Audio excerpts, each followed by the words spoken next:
Only the Savage are left by Zach Kaplan and Stefano Raffaelli. I freaking love this series. We're now to issue 3. It just dropped this week. If you have somehow missed this, you do not want to be. It is so great.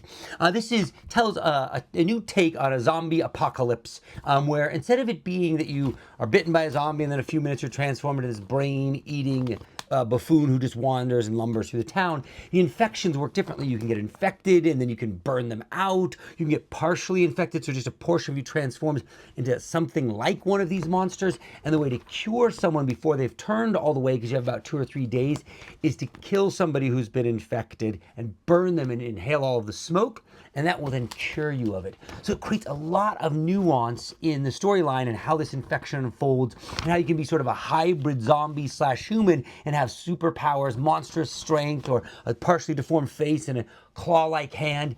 And there's this story of a writer, this teenage boy who's now turned 18. He's been in love with this girl, Oakland, and he's an inside kid and she's an outside kid.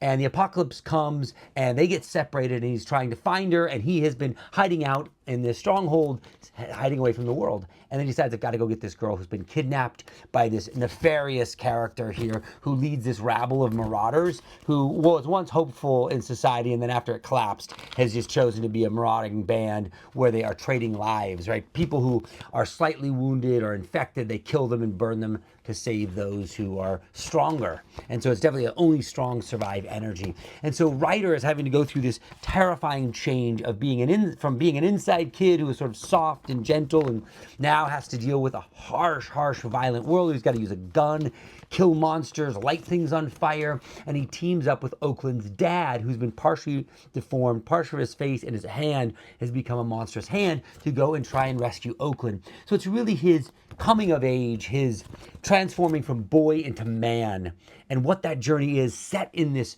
tableau of this terrifying world where society has collapsed and failed with this terrible infection. And will you become all the way monster, part monster, or will you stay human in this fight? Amazing stuff.